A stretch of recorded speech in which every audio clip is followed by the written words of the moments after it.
तर मी आज इटलीमध्ये जे की बोलोनिया युनिव्हर्सिटी ऑफ बोलोनिया जिथे मी प्रिसाइज अँड सस्टेनेबल ॲग्रिकल्चर या कोर्समध्ये मास्टर्स कंप्लीट करत आहे. तुम्ही विचार करत असाल की मास्टर्स आणि इटलीमध्ये आणि हा व्हिडिओ इथे कसं काय.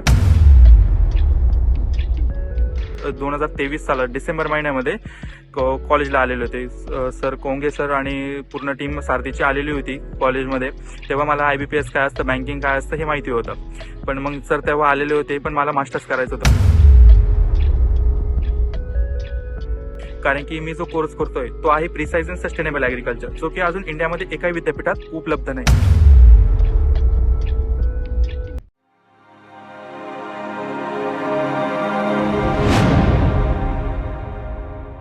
हॅलो आणि नमस्कार मित्रांनो.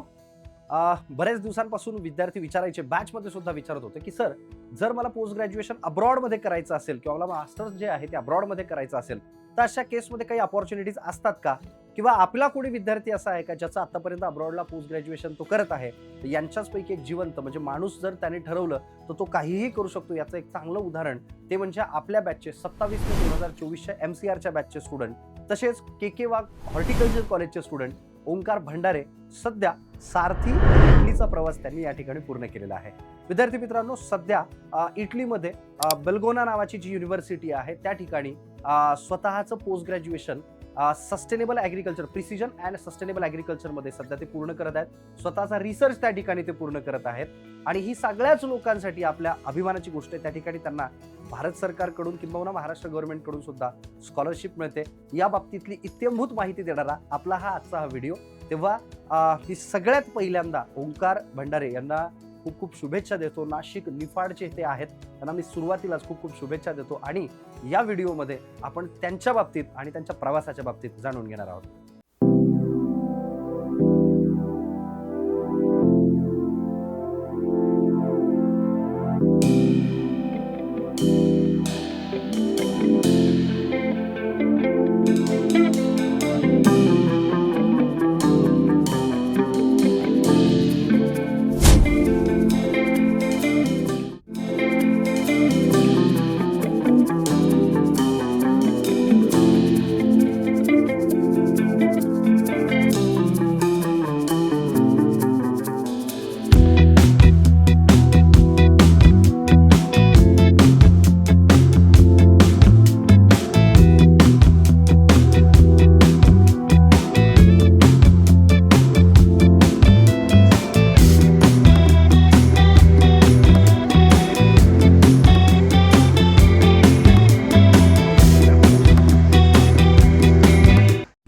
सर्वांना नमस्कार.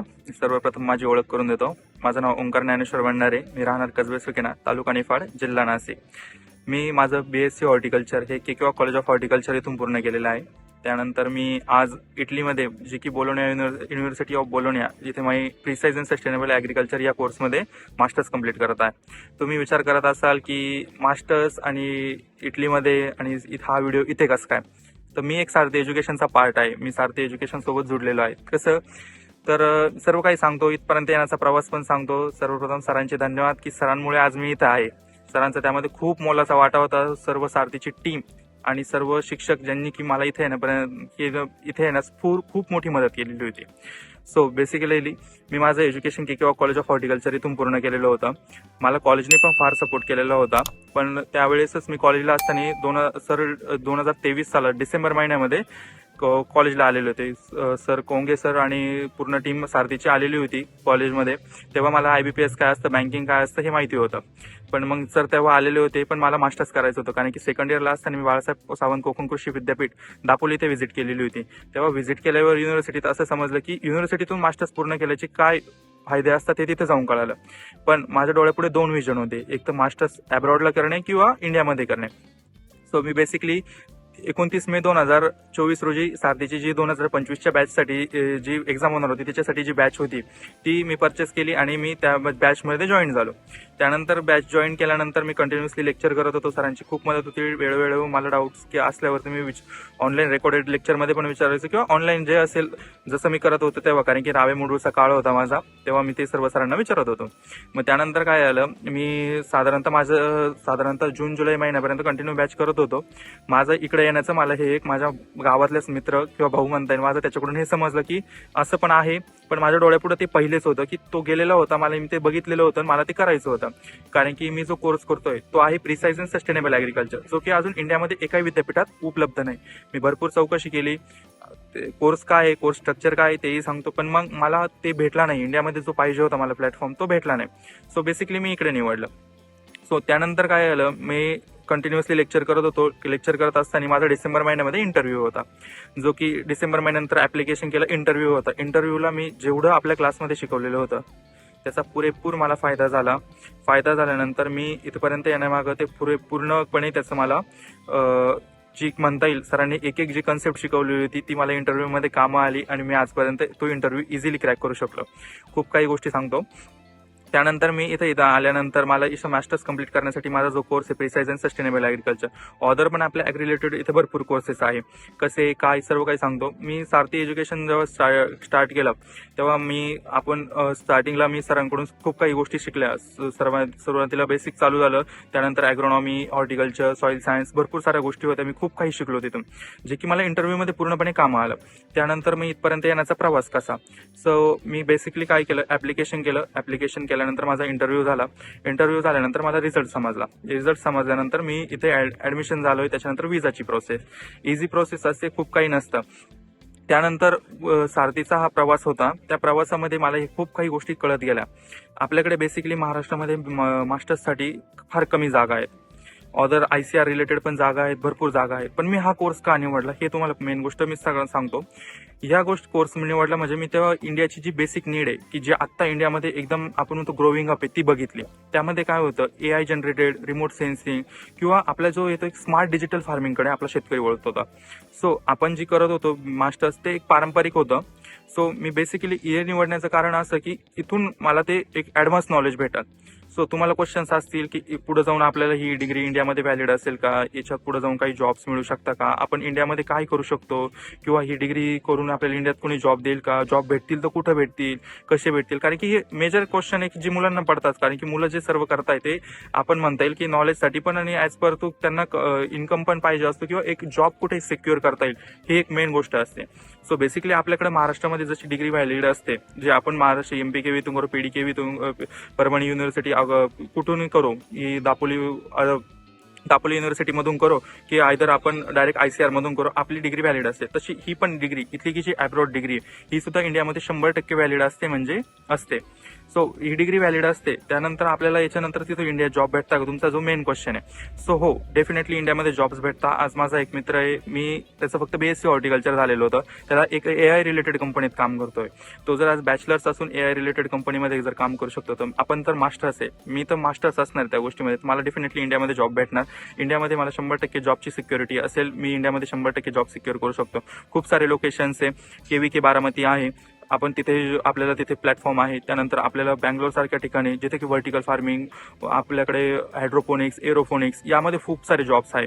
किंवा आपण म्हणतो ज्या सेन्सर्स टेक्नॉलॉजी जो की फार्मर आता यूज करतोय, आपल्याकडे मॉइश्चर सेन्सर आहे, रडारवरती आपण भरपूर काही काम करतो. या कंपन्यांमध्ये आपल्याला खूप असे जॉब्स आहे, सिक्युअर जॉब्स असतात. आज मी इथे तरी मला इंडियावरून कुठून ना कुठून कनेक्शन आहे की मला तिथे तुम्ही आमच्यासोबत जोडू शकता का, किंवा आमच्यासोबत तुम्ही काम करणं इच्छुक आहात का.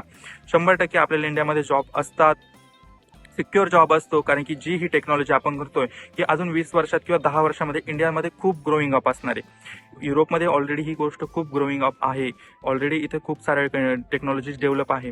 हा जो कोर्स आहे हा फुल्ली प्रॅक्टिकल बेसिस आहे. ही जी मास्टर्स डिग्री प्रोग्राम आहे ही फुल्ली मास्टर्स, माझी जी कोर्स आहे त्याचं नाव आहे प्रिसाइज अँड सस्टेनेबल ॲग्रिकल्चर.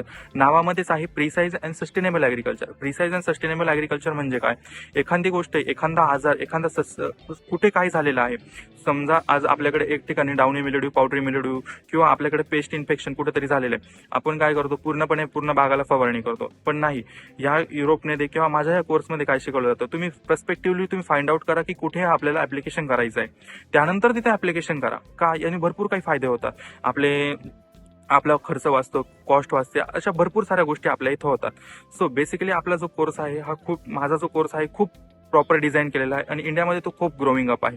आज पण मी इंडियामध्ये सर्चिंग करतो, लिंक्डइन आहे, बाकीच्या प्रोफाईल आहे, त्यावरती मी बघतो की खूप साऱ्या गोष्टी आहे की जे इंडिया आता त्याच्याकडे वळत चाललं आहे. आपल्याकडे मॉइश्चर सेन्सर्स आहे जे कंटिन्यू शेतकरी आहे तो अडॉप्ट करत चाललाय. आपल्याकडे ॲग्रोमॅट्रोलॉजिकल जे युनिट्स असतात ते शेतकरी बसवत चाललाय. पण त्याच्यासाठी त्यांच्याकडे स्पेसिफिक जो की टॅलेंट किंवा आपण म्हणता येईल त्याच्यामध्ये तो पारंगत असलेला मुलगा आहे किंवा ती एक व्यक्ती ती त्यांना भेटत नाही. का भेटत नाही? कारण की इंडियामध्ये हा कोर्स अवेलेबल नाही. सो बेसिकली मी इटलीमध्ये हा चूज केला, कारण की इटली ही खूप ॲग्रिकल्चरच्या बाबतीत ॲडव्हान्स कंट्री होती आणि मला हा कोर्स इटलीमध्ये भेटला आणि त्या कारणास्तव मी इथं आलो. अजून माझ्या गोष्टी सांगतो की याचं ऍप्लिकेशन कसं करायचं किंवा इथपर्यंत पोहोचायचं कसं. सो बेसिकली ऍप्लिकेशन करताना साधारणतः डिसेंबर महिन्यामध्ये ऍप्लिकेशन्स येतात. डिसेंबर महिन्यामध्ये कॉल्सला अप्लाय केल्यानंतर त्यांचा इंटरव्ह्यूसाठी कॉल येतो. तो इंटरव्ह्यू क्रॅक करायचा, त्याच्यासाठी काही डॉक्युमेंटरी असते, डॉक्युमेंट्स कंप्लीट करून आपण ती डॉक्युमेंट कंप्लीट करायचे. त्यानंतर आपण डॉक्युमेंट कंप्लीट केल्यानंतर त्यांना सबमिशन करायचं. त्यानंतर इंटरव्ह्यूसाठी कॉल येतो, इंटरव्ह्यू होतो. इंटरव्ह्यू नंतर आपल्याला त्यांचा कन्फर्मेशनचा मेल होतो. त्यानंतर उरते विजाची प्रोसेस. मला एक सांगताना आनंद वाटेल की मला ही 100% इथे स्कॉलरशिप मिळते. मग तुम्ही विचार कराल अब्रॉड जायचंय, पैसे तर खूप लागणार, आता हा मुलगा काय सांगतोय किंवा हा याच्याकडे खूप काय असेल. मग असं मी पण एक मिडल क्लास फॅमिलीमधून बिलॉंग करतो. मी सरांकडून बॅच जॉईन केलेली होती. मी एक मिडल क्लासच होतो. माझ्याकडे खूप काही असे खूप माझं फॅमिली बॅकग्राऊंड खूप असं हायली, माझे घरचे खूप श्रीमंत, यातली काही हे नाहीये. सो मी पण एक मिडल क्लास फॅमिलीमधूनच आहे. तो मला इथं 100% स्कॉलरशिप आहे. इटली गव्हर्नमेंट ही 100% स्कॉलरशिप देते स्टुडंट्सला, इंटरनॅशनल स्टुडंट्सला पण आणि त्यांच्या इटलीच्या स्टुडंट्सला पण. पण त्यांची काही क्रायटेरिया असतात. त्या क्रायटेरियामध्ये आपण बसलो पाहिजे. आपल्याला 100% स्कॉलरशिप मिळते म्हणजे मिळते. आता तुम्ही विचार कराल की खरंच मिळते का? हो मिळते. तर मी त्याचं एक उदाहरण आहे. मी स्वतः इथं आलेलो आहे. मी इथं साधारणतः मला येऊन 4 महिने झालेले. सरांचं माझं कॉन्टॅक्ट होतं. मी इथं आलेलो आहे. मी इथं आल्यानंतर साधारणतः 4 महिने झालेले मला स्कॉलरशिप भेटते. आता काही दिवसांमध्ये इथं झाल्यावरती 100% आपल्याला स्कॉलरशिप मिळते म्हणजे मिळते आणि 100% स्कॉलरशिप मिळते. आपल्याला इथं 0 रुपीज खर्च आहे. इथून आपण मास्टर्स कंप्लीट केल्यानंतर आपण इंडियामध्ये जाऊन आपले जॉब सिक्युअर्स असतात. आपल्याला इंडियामधून भरपूर सारे असे कंपनीज आहे किंवा जे की आपण म्हणता येईल खूप सारे ऑर्गनायझेशन आहे, कंपनीज आहे जे की AI वरती काम करताय. पण त्यांच्याकडे तेवढा स्किल माणूस नाही. तर तुम्ही एक तो माणूस बनू शकता किंवा आज मी इथून जाईल, इंडियामध्ये जाईल किंवा मला इथे पण भरपूर सारे चान्सेस आहे. तर पण आपली जी कंट्री आहे इंडिया, त्याच्यामध्ये पण एक ग्रोईंग अप आहे की इथे पण हे आपल्याला खूप काही भेटतंय, खूप काही आपल्याला तिथे जॉब्स आहे, प्लॅटफॉर्म्स आहे. तुम्ही जा, हे कोर्स डिझाईन केल्यानंतर इथं असे केलेले आहेत की आपण घरी जाऊन आपला स्टार्टअप तयार करू शकतो. आणि हो, इथून काही आपण एक्झाम्स आहे की ज्याला पण आपण अपियर असतो. सो बेसिकली आपण आपली ही डिग्री इंडियामध्ये 100% व्हॅलिड असते. आपण तुमचा एक क्वेश्चन असेल, ही डिग्री कंप्लीट केल्यानंतर इंडियामध्ये PhD करता येते का? सो बेसिकली 100% डेफिनेटली ही डिग्री मास्टर्स कंप्लीट केल्यानंतर इंडियामध्ये PhD करता येते. ही मास्टर्स डिग्री प्रोग्राम इंडियामध्ये PhD साठी व्हॅलिड आहे. सो यावरती पण मी रिसर्च केलेलं होतं जे की खरं आहे. आपण इथून BSc मास्टर्स कंप्लीट केल्यानंतर इंडियामध्ये इंडियामध्ये PhD कंप्लीट करू शकतो. सो फक्त आपल्याला इंडियन गव्हर्नमेंटचे जे रूल आहे किंवा त्या रुटीनमध्ये बसावं लागतं. इंडियन गव्हर्नमेंटनुसार आपल्याला त्या एक्झाम्स त्यांच्या ज्या आपण म्हणतो एंट्रन्स एक्झाम आहे त्या क्रॅक करावं लागतं. आपण तिथेही PhD करू शकतो. सो बेसिकली AI जनरेटेड जे कोर्स आहे, आता आपण ICR दिल्ली पकडू, अशा ठिकाणी खूप काही शिक्षकांची ऑपॉर्च्युनिटीज असते. म्हणजे तिथे स्टाफ मेंबर्स लागतात की जे AI ओरिजिनेटेड त्यांना कोर्स टीचिंग पाहिजे. इंडियामध्ये हे कोर्स आहे पण हे थेरॉटिकल आहे. पण बदलत्या सिलेबसनुसार आता आपण बघतोय 2025 साली आपल्या MPKV म्हणजे जो की MCR पूर्ण आहे त्यांचा पूर्ण सिलेबस चेंज झालाय फर्स्ट इयरचा. आता पूर्णपणे प्रॅक्टिकल बेसिसवर कोर्सेस आलेले. आता आपण बघतो त्यांना 0+3 ला कोर्सेस आहे, पूर्ण प्रॅक्टिकल बेसिसवर कोर्सेस आहे. आता बेसिकली मला हॉर्टिकल्चरचा जास्त माहिती असल्या कारणास्तव मॉड्यूल हे कॅन्सल केलं. प्रत्येक सेमला आता फील्ड वर्क दिलंय. हे का केलं त्यांनी? कारण की त्यांना माहिती आहे आता इथून पुढे थेरॉटिकल पेक्षा प्रॅक्टिकल नॉलेज जास्त इम्पॉर्टंट होतं. सो बेसिकली मग त्या कारणास्तव तुम्ही हा जे कोर्सेस आहे ते करून तुम्ही खूप काही इंडिया डेव्हलप पुढे करण्यासाठी मदत करू शकता. सो आपण एक अजून काम बघू शकतो की आपल्याला इथे बघता येईल की प्रॅक्टिकल बेसिसवरती जे नॉलेज असतं तेच इंडियाला जास्त गरजेचं आहे. तुम्हाला रिमोट सेन्सिंग, AI भरपूर साऱ्या गोष्टी मी याच्यावरती सेन्सिटिव्ह एक व्हिडिओ बनवून परत सरांना देईल. सर तुमच्यापर्यंत पोहोचवतील, मला नक्की गॅरंटी आहे. तुम्हाला खूप सारी मदत होईल. सो तुम्ही बी प्रिपेअर करा. जसं की माझे 2 विजन होते, महाराष्ट्रात MSc किंवा अब्रॉड MSc. तर मी अब्रॉडला पोहोचलो. सरांचा खूप मोठा माझ्या यशामागे सरांचा खूप मोठा वाटा आहे. अनफॉर्च्युनेटली तेव्हा मला सरांना भेटता नाही आलं, पण मी नक्की जेव्हाही आता इंडियाला येईल तेव्हा नक्की क्लासला भेट देईल, सरांपर्यंत पोहोचेल आणि कोणाला काही मदत लागली तर सर त्यांच्या थ्रू मला कळवतील. मी मदत 100% करेल. आपले विद्यार्थी आहे. To be a part of Sarathi. मी एक सारथीचा शेवटपर्यंत पार्ट असेल. मी होतो, आहे आणि राहणारच. कारण की सरांनी जी मदत केली होती, पूर्ण सारथी एज्युकेशन सिद्धेश्वर सरांची जी मला मेहनत होती किंवा जे सांगत होते त्यानुसार मला भरपूर साऱ्या गोष्टींचं इथं नॉलेज भेटलं. आज मी इथे येऊन बघतो की जे माझ्या एक बारीक बारीक कन्सेप्ट क्लिअर आहे, त्याच्या मागे खूप मोठा वाट आहे. माझ्या कॉलेजने मला खूप मदत केलेली होती. केकेवा कॉलेज ऑफ हॉर्टिकल्चर नाशिक, माझं इथून एज्युकेशन झालेलं आहे ग्रॅज्युएशनचं. कॉलेजने खूप काही मदत केली, पण आफ्टर अ डिग्री एक बूस्टर डोसची गरज असते. तर ते कसं देता येईल हे सरांनी मला शिकवलं किंवा सरांमुळे इथं आहे. लाईफमध्ये खूप सारे टीचर्स येऊन गेले. खूप सारे टीचर्स होते, पण असे सिलेक्टिव्ह टीचर्स होते की जे अविस्मरणीय आहे. त्याच्यात माझे कॉलेजचे काही शिक्षक आहे, 11-12चे आहे, 10th पर्यंतचे आहे. पण सरांना आजपर्यंत मी डायरेक्टली भेटलेलो नाही, पण सर माझ्या लाईफमध्ये एक खूप इम्पॉर्टंट रोल प्ले करता. आणि मला एक सांगताना अभिमान वाटतो. मी जरी अब्रॉड आहे, मी एक कोणती एजन्सी न लावता आलो किंवा काहीच नाही, माझ्या मित्राची हेल्प घेतली, दादा आहे तो माझा, की त्याची हेल्प घेता मी इथपर्यंत पोहोचलो. आणि खरंच मला एक अभिमान वाटेल सांगायला की मी एक सारथी एज्युकेशनचा एक स्टुडंट आहे आणि कायम राहील. मी नक्कीच सारथीसोबत जोपर्यंत मला वर्क करता येईल, मी सारथी एज्युकेशन सोबत वर्क करेल. आणि तुम्ही पण ट्राय करा. काही अडचणी असतील तर क्लिअर करा. इंडियामध्येही जेएमएससीचे जेवढे बेनिफिट्स आहे युरोपमध्ये त्याच्यापेक्षा जास्तही असतील. सांगताना तुम्हाला मी सांगितलं की इथे मी ₹0 किंवा मला जो खर्च येत नाही का, तर इथे 100% स्कॉलरशिप प्रोव्हाइड होते. सर्व गोष्टी तुम्हाला इंटरनेटवरती अवेलेबल आहे. काही अडचण आली तर मी आहे, सर आहे, सर्व काही गोष्टी तुम्हाला कळवतील. पण सारथी एज्युकेशनमुळे आज इथं आलो, त्याबद्दल सरांचे खूप खूप धन्यवाद सर. ही पूर्ण टीमनी जी मला मदत केली त्याबद्दल खूप खूप धन्यवाद. प्रत्येकाचं एक माझ्यासाठी खूप अमूल्य असं एक त्यांचं खूप माझा यशामध्ये खूप मोठा वाटा होता. याबद्दल खूप खूप धन्यवाद सर. काही अडचण आली सरांना सांगा, सर कळवतील मला. मी तुमच्या सगळ्या अडचणी सोडवण्याचा पूर्ण प्रयत्न करेन. थँक्यू.